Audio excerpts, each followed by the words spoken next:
Se c'è una cosa che sento dire spesso, io non so come disegnare, non so da dove iniziare con una penna. E allora ho deciso che oggi disegnerò utilizzando dei brush a forma di case. Ovviamente questi pennelli li metto a disposizione gratuitamente, li trovate nel link in descrizione. Quindi per la prima parte del video vi faccio vedere un po' come questi pennelli sono stati creati. Quello che vado a fare è avvalermi dello strumento simmetria per creare più velocemente delle strutture che assomiglino a dei tetti visti dall'alto. Ovviamente per evitare di renderli troppo noiosi o dei rettangoli anonimi ho deciso di aggiungere qualche dettaglio come camini o altre sovrastrutture. Bene, questo è il set completo. Io inizio con la strada 1, che è una sorta di pennello che va ad emulare il pietrisco delle strade.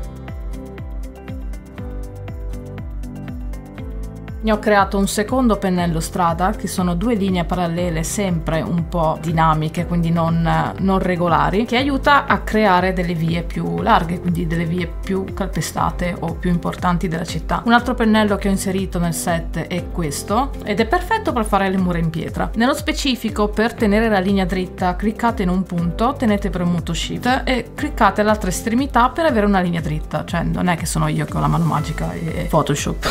Ora, un altro pennello che ho incluso nel set sono queste torri, quindi le posiziono proprio dove si uniscono le mura.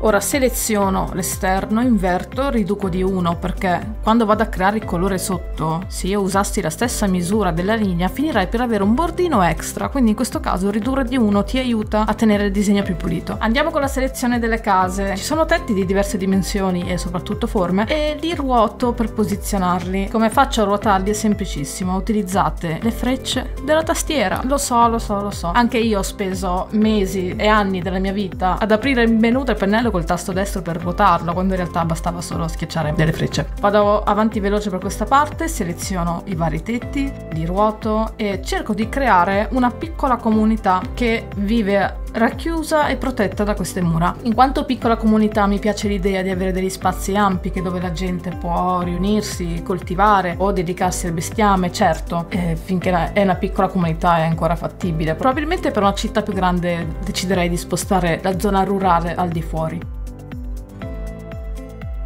Questa è la nostra mappa. Quindi ora prendo un pennello semplice, vado con la simmetria e creo una cornice della nostra mappa, giusto per raffinarla un po'.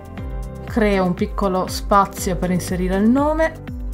Ora seleziono, inverto, ovviamente riduco di 1 e riempio l'area con un colore neutrale, in questo caso il grigio, in modo da poter contrastare con il resto. Su ulteriori livelli scelgo il colore bianco e con un pennello che abbia un po' di opacità inizio a dare rilevanza a quegli elementi che voglio mettere in risalto, come la strada, le mura e le case. A questo punto mi sono accorta che avere le case in bianco le fa un po' sparire. Ho deciso di cambiare la loro luminosità. Facciamo lo stesso con gli alberi, ovviamente è tutto a descrizione del vostro gusto personale, e la parte che mi piace di più, cioè le ombre. Aggiungo un nuovo livello, lo metto in moltiplica e zoom, con pennellate veramente accennate, giusto per dare un'idea. Vado a sfumarle, questo è un mio gusto personale. Quando i disegni sono così ravvicinati e con piccoli dettagli preferisco avere una sfumatura piuttosto che tenere un bordo nitido.